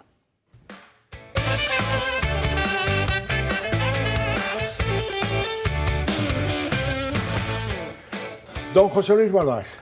Bueno, el mix energético, o sea, es una decisión política, eso es evidente, y desde luego parece entre todos los ámbitos, el máximo debería ser el 50-60% de renovables, pero preservando cuál es el daño que hacen sobre la industria alimentaria española, y sobre los riesgos de la alimentación. Eso y el agua potable. Los de macroeconomía me han enseñado, y yo soy uno de ellos, que eso es un riesgo futuro muy importante, porque al crecer la población come más, hay más número, y encima como se hace mejor, se tira más también, Entonces, eso habría que verlo. ¿Cuánto es la radiación de las termosolares? ¿Cuánto es eso? ¿Cuánto es el coste de las emisiones? ¿Y hasta qué límite se puede llegar de tocar ninguna tierra, ninguna, que sea fértil para consumir? Que Europa somos muy pequeñito. O sea, no hay tanto sitio para poder sembrar. No hay tanto sitio. Y ninguno como España, que tiene un sol que te caes en Murcia, en Málaga, en Alicante, en toda España, en Valencia, la huerta valenciana. Eso sí que es para preservar, que se han cargado la mitad ahora con la Dana. Y digo que se la han cargado porque alguien se la ha cargado. Porque no estaba hecho el arroyo del pollo. Eso, valía 700 millones. O sea, una cosa de risa. Y estuvo presupuestado 7 veces ya. De risa. Y el daño de eso, 10.000, 20.000 millones como para empezar. Eso es.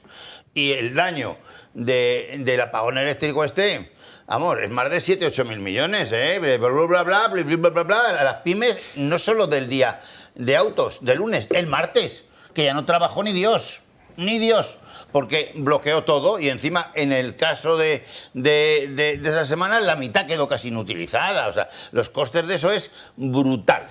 En cuanto al tema del uranio, España, por supuesto, tiene unas reservas que no debe dar concesión a nadie. O sea, deben ser como reserva nacional para el día que nos haga falta, como ha hecho Alemania con sus térmicas. Dice, oiga, cuando haga falta, ¿qué es pasado mañana? Y las ha empezado a quemar carbón del suyo, mucho peor que el español, contamina más. O sea, ellos tienen hullas mucho más contaminantes, pero ni puto caso a nadie, va a lo suyo.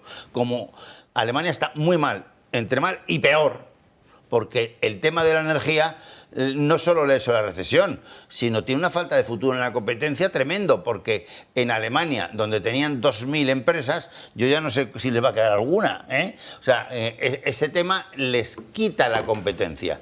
En el caso de Francia, del uranio, es un caso muy curioso. Ya sabéis que Francia ha hecho el truco de que en el año 65 se acabó la colonización de África, ¿no? Para todo el mundo, se firmó todo, ¿no? Pero él siguió con 16 países que tenían el franco CEFA, que ha sido una mierda y una estafa de 3 pares de narices.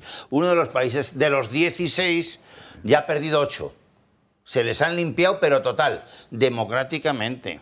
Han sido los ejércitos de cada país aliados con amigos conocidos, chinos y rusos, donde Rusia tiene más de 300.000 hombres contratados, el cual le quitaron una de las primeras que le han quitado hace 2 o 3 años era Níger, segunda o tercera gran reserva de uranio del mundo. ¿A quién le vendía? Uranio. De uranio del mundo, ¿a quién se lo vendía? A Francia. Y ahora sí que tiene un problema de suministro, porque ya no es el precio, es que te lo vendan, porque tiene significación política. Claro que tienen los chinos y los franceses, pero te lo van a vender a ti por aquí, te lo van a vender, ¿sabes? Es lo mismo que tiene que hacer España, y nosotros dar concesiones a los australianos y a los canadienses. Los mayores petardos que hay para el asunto de quemarte la minería son esos tíos, y luego dejan todo sin renovar ecológicamente. Eso no hay que darle ni la hora, pero nada más por currículum que tienen. No tenemos nosotros empresas de minería desde los romanos y antes. Y no digamos, en La Plata, que es el mayor productor de moneda del mundo del siglo XVI, XVII y XVIII, para vendérselo a China. España no necesitaba a nadie la minería. Cuando se fue de allí, de las explotaciones de plata, están todas cerradas. Nadie sabía ni producirlas ni sacar la pasta que sacó España en sus ventas a China, con los grandes galeones que necesitaba 2 a la semana el emperador chino, al doble de precio que valía la plata en España. Eso se nos ha olvidado también. Hemos sido unos grandes mineros. Mira cómo está tu pueblo León. Vamos, y sigue habiendo oro, y Asturias. Y todavía eso, hasta Huelva, tiene minas. Nosotros tenemos recursos de los que se llaman auténticas mina de que se llaman especiales, tal, que no se hace nada con ellos. Bueno, esos que dice que tiene Ucrania y que tiene muy pocos, le dicen negras, tierras negras. Lo que tiene tierras negras agrícolas, más de 50.000 hectáreas vendidas a China. O sea, que vendidas a China ya. No sé de qué minerales especiales negros les van a vender a los americanos, si estaban ya vendidas las tierras. Con el ánimo de subrayar la escasa capacidad intelectual del presidente del gobierno, van a escuchar a continuación algo sensacional. Nosotros, cuando hablamos de las misiones de paz de Naciones Unidas, somos el 7º contribuyente en número de efectivos y el 11º del mundo en número de recursos destinados. El número 11, perdón. Discúlpeme. Ya está el señor... Doctor en Ciencias Económicas. Tío, no puedes decir 11º, si eso es de bachillerato. Tronco, ¿dónde vas? Y tengo también otra sorpresa para vosotros, que es Maroto. Maroto va a un barrio madrileño, por cierto, un barrio que se ha espabilado y como Monte Carmelo. Y ella va y escribe de los vecinos de Monte Carlo. No sé si hay ruletas en Monte Carmelo o no, o Gran Premio de la Fórmula 1, tal vez, y yo no me haya enterado, pero creo que Reyes Maroto, que es la líder socialista de Madrid, que siempre ha hecho política en Madrid, no puede confundir Monte Carmelo con Monte Carlo, ¿verdad? Es un poco fuerte. Bueno, y Almeida le contesta vía tuit, claro que, hombre, también está, la contestación también está bien. Monte Carlo, uno de los 25 distritos madrileños para Reyes Maroto. Está bien, tiene gracia. Bueno, yo quería que hablásemos esta noche también del caos ferroviario, ¿cómo no? Porque, hombre, la bomba es que dice la Guardia Civil que antes de que ellos llegaran al lugar donde se había producido el robo de cobre, que es en lo que ha quedado, el ministro Óscar Puente ya hablaba de sabotaje, parecía Nicolás Maduro cuando hay un corte eléctrico en Venezuela. Sabotaje. Bueno, vamos a ver las novedades sobre este caos ferroviario atribuido, que todavía están con la pulga del sabotaje, porque mientras dura, pues alguien elude responsabilidades. Y es la misma técnica a otro nivel, al nivel boca chanclas, que le permite a este ministro decir cosas por intuición, por aproximación, o si acaso, bueno, vamos a verlo. Un juzgado de Toledo investiga el caos ferroviario del pasado domingo como un robo de cable común. Tras abrir diligencias y comenzar a investigar lo ocurrido, el juez advierte que no ve elementos para considerarlo un sabotaje. Una hipótesis que también descarta la Guardia Civil. Los agentes abordan los hechos como un robo de cable común. Es por ello que critican al ejecutivo de Sánchez por haber afirmado que fue un sabotaje antes incluso de comenzar la investigación. Apenas habían llegado los agentes, seguramente la patrulla más cercana ya estuviera por allí, pero nadie había empezado la investigación, y como es lógico, él ya hablaba de sabotaje. Desde AUGC tienen claro que se trata de un robo de cable perpetrado por grupos muy reducidos y especializados en estas operaciones. Y concretamente en la zona de Castilla-La Mancha, en las zonas del AVE y Vías, da toda la sensación de que es un robo, sin lugar a dudas. Una hipótesis que refuerza ahora el juzgado de Orgaz en Toledo, por lo que únicamente el gobierno de Sánchez mantiene la teoría del sabotaje. Desde la Guardia Civil señalan además que estas bandas no actúan al azar.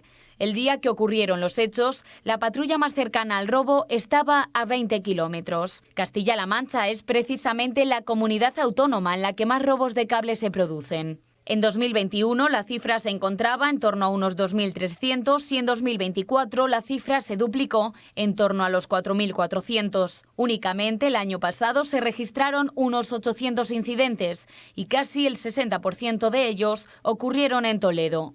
Los datos hablan por sí solos y la Guardia Civil tomó cartas en el asunto. En un documento interno, la Benemérita reconoció hace un mes a la Policía Judicial el aumento continuo en el robo de cobre. Sin embargo, a pesar de los datos y de las hipótesis con las que trabajan los investigadores, el Gobierno sigue atribuyendo este robo a un acto de sabotaje. Que yo no tengo cámaras que vigilen el cobre de las vías, sabotaje. Que yo le digo a la de la red eléctrica que apriete con las nucleares, ciberataque. Y así sucesivamente. Y la culpa del cha-cha-cha, si acaso. Ahora, esto les viene de cine, porque lo que ustedes no ven, y nosotros tenemos la obligación de mostrárselo, es lo que pasa por debajo de la mesa.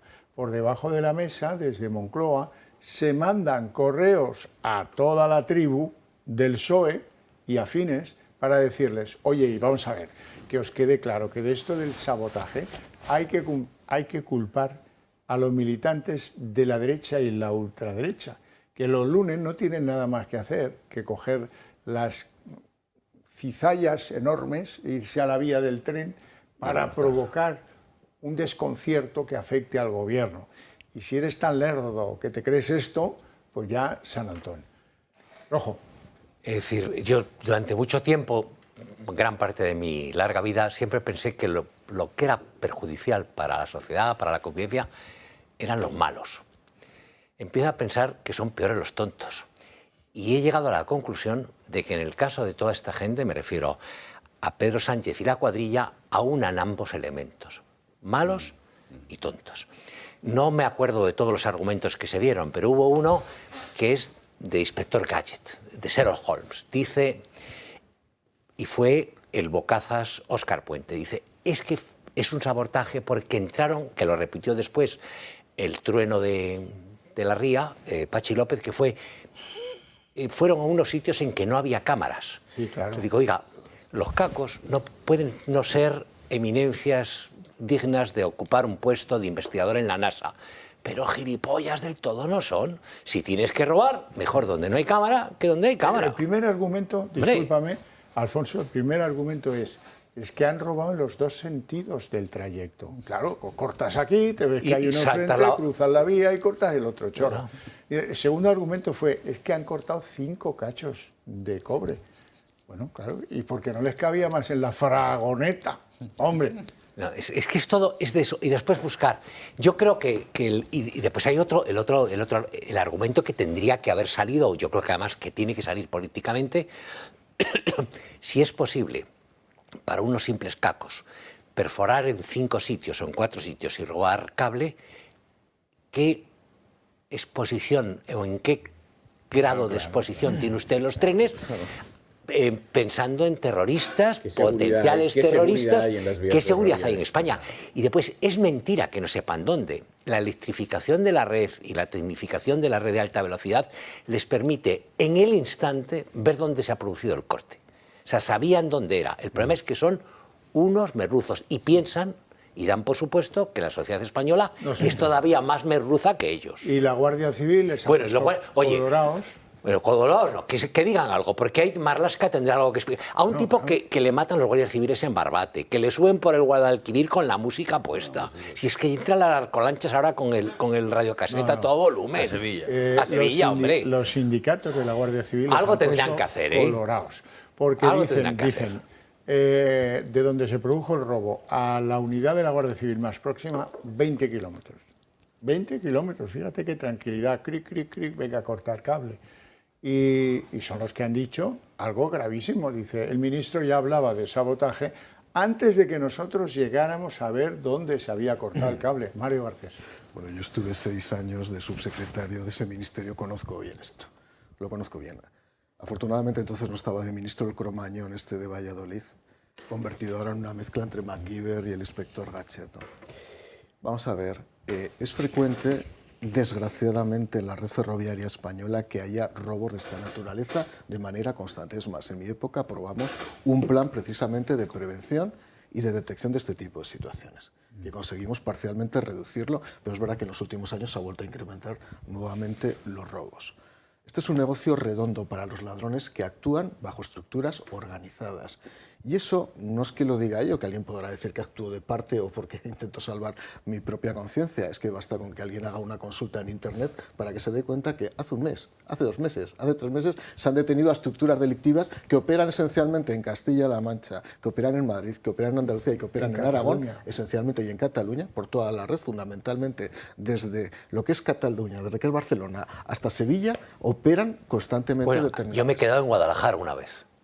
Volviendo de operan Zaragoza. Y además ellos conocen perfectamente los puntos ciegos de la red, porque es verdad que la red está muy extendida y es verdad que robar puede resultar relativamente fácil. Por cierto, no solamente se roba cobre de la red ferroviaria española, sino también de las redes eléctricas. Hablando antes de las eléctricas, es una fuente también constante de este tipo de estructuras delictivas. Por 1 tonelada de cobre se pueden llegar a sacar hasta 15.000 euros y se ha llegado a detener gente que se ha podido embolsar en 1 año, 2 años, hasta 2 y 3 millones de euros en el mercado negro de venta del cobre. Por cierto, los principales compradores de cobre, eso mucha gente no lo sabe, son chinos. Chinos, sí. Son chinos. Yo simplemente lo dejo ahí como dato objetivo para que cada uno analice cómo funciona el mercado del robo del cobre. A partir de ahí, antes hablábamos de que el fallo del apagón era un fallo político-técnico. Este es un fallo técnico. Es evidente que es un fallo técnico. Aquí no interviene la política. Pero es verdad que cuando tú pones al frente de un ministerio a un Homo erectus de la política, pues no tienes ninguna seguridad de que los trenes vayan a funcionar bien. Y de que convierta el lío en una cosa política. A eso voy. Porque además al final, como el otro día leía en las redes sociales, con Jessica vivíamos mejor, con Jessica no se robaba. Digo, pues a lo mejor tiene que volver Jessica y tiene que volver otra vez el top capi de las meretrices de Ábalos, no lo sé, no tengo ni idea, ¿no? Pero la verdad es que como él no quiere asumir ninguna responsabilidad porque es un cromañón tuitero, decide que tiene que expulsar nuevamente la responsabilidad, que insisto que es técnica, no es política, y convertirlo en un problema político. Fijaos. El mero hecho de decir que es un sabotaje político o es un sabotaje de ciertas personas ligadas a la política, yo analizaría si tiene algún tipo de repercusión penal. Estas afirmaciones no se pueden hacer así libremente por parte de un ministro de España. O tienes pruebas de que ha habido alguien que de manera deliberada, organizada y de manera alevosa, dolosa, se ha puesto a organizarlo con el objetivo de boicotear una red ferroviaria, una infraestructura crítica española, con objetivos políticos, o esa afirmación linda, desde luego en el terreno no de la patología moral, que evidentemente este señor es que no se le puede buscar absolutamente nada, insisto, porque en el cromañón, me imagino, no se podía existir absolutamente nada. Pero lo que sí, evidentemente, habría que ver si hay alguna responsabilidad en esas afirmaciones. Se puede a veces buscar triturar la realidad, se puede poner el ventilador, pero llegar al límite de afirmar que esto es un sabotaje político, cuando cada mes, y lo sabe él, porque, a ver, me imagino que él sabrá, los tuits los lee, imagino que Mónaco también sabe que es un distrito, pero Monte Carlo sabe también que es un distrito de Madrid, o de Valladolid, no lo sé, pero él sabe perfectamente por los informes del Ministerio de Fomento que estas prácticas organizadas, orquestadas por determinadas estructuras delictivas, se repiten diariamente. Por lo tanto, es una afirmación absolutamente infame, dolosa y, lógicamente, derivada de su necesidad de expulsar la responsabilidad a terceros. El asunto de los robos de cobre es sistémico, no lleva menos de 7 años. Esto ya permanentemente, tanto en Cataluña como en Sevilla, como no digamos Guadalajara, Toledo, la mitad de La Mancha, donde haya, ¿ve? O sea, eso está más que visto. Y hay 4 medidas que no se hacen ¿Y qué se tienen que hacer? Uno, cámaras. Si valen 3 duros, pero 3 duros. Llegan a valer cámaras a 100 euros, buenísimas, de distancia y tal. Y además, con un centro de logística allí, o cada 50 kilómetros, se ha acabado el rollo. Segunda medida, el corte instantáneo en las vías. Bueno, podrá tardar 7 minutos en llegar allí alguien, digo yo, con el corte instantáneo.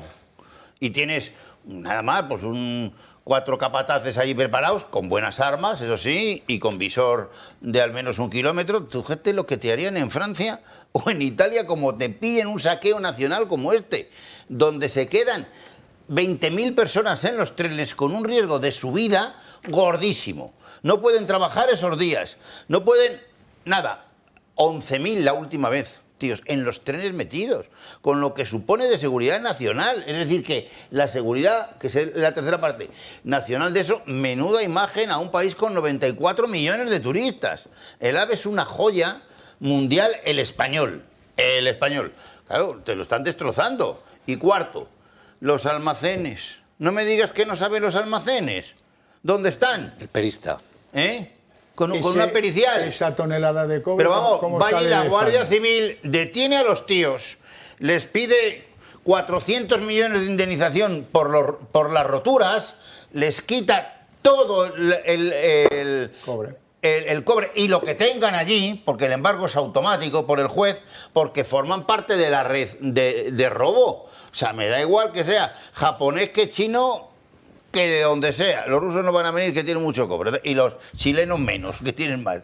Los que sean, en esas 4 medidas son fundamentales. ¿Cómo que tú no detectas el cobre? Pero que no detectas el cobre, tú eres bobo. Vas allí, haces una denuncia judicial, llevas a la Guardia Civil y lo que primero incauta. Luego embarga las cuentas de las sociedades que tengan eso automáticamente. Y el pollo que hay ahí desaparece, pero vamos, de España, pero corriendo, ¿me entiendes? Corriendo. O sea, con esas 4 medidas que son simples, llevamos 7 años así, con riesgos de 20.000 personas metidas en los trenes, de 11.000 a la vez siguiente, que es permanente. Y luego, claro, con un tonto como Puentes, es mejor ni escucharle. Pero es que es tonto. Ya en Valladolid sabíamos todos que era tonto. O sea, y entonces, claro, que no nos diga tonterías y mentiras a nosotros. Que es que el que tú no sepas no te exime de la responsabilidad. A Puentes no le exime de la responsabilidad de no saber. José María. Bueno, un minuto. El ministro Primate, que es Puente, sí, porque es primate, he de decir, para ser franco, la verdad que el otro día, el miércoles, en el pleno no estuvo con el descaro, ni la desfachatez, ni la desvergüenza de su jefe. Ya no habló de sabotaje. Él comenzó la primera interpelación de la que fue sujeto diciendo que todo apuntaba a que el origen era un delito, dijo. Ya no dijo sabotaje. Vaya dijo, cráneo privilegiado. Bueno, yo digo lo que... yo estoy reproduciendo lo que dijo, porque digo que, siendo así y siendo tan pobre, por comparación con el otro, Puente queda... Pero reconoció también que 1.000 euros es dinero. De los monos, pero correcto. Bueno, en el Olimpo. Bueno, nos vamos a marchar. Antes que eso, permitidme una recomendación. Ya seguramente habréis llegado a la conclusión de que el boca a boca no es un buen elemento para que la sociedad española en su conjunto pues entienda algunas de las cosas que compartimos vosotros y nosotros. Esta casa se ofrece para ser la correa de transmisión de esas ideas compartidas. Así es que mejor que insistir en el vermú con la familia, en el cumpleaños de la cuñada o en la copa de final de año en la empresa, a lo mejor estaría bien pensar en que lo bueno es apoyarnos a nosotros para que nosotros podamos trasladar a todos los españoles. Estoy pensando específicamente en todos aquellos que no nos ven porque no tienen la posibilidad en abierto o gratis de vernos o que no tienen los medios de pago por los que también nos pueden ver. Así es que ayúdennos, que es la mejor manera de ayudarse. ¿Y cómo? Pues muy fácil, hay que llamar al número que aparece ahí en pantalla, 916162464, 5 minutos y el tema queda resuelto. Y verán que esa es la mejor manera de que, en fin, algo prospere en España, porque van a venir elecciones, yo no sé cuánto, Sí voy a salir a reclamarlas todas las veces que sea necesario, eso sí.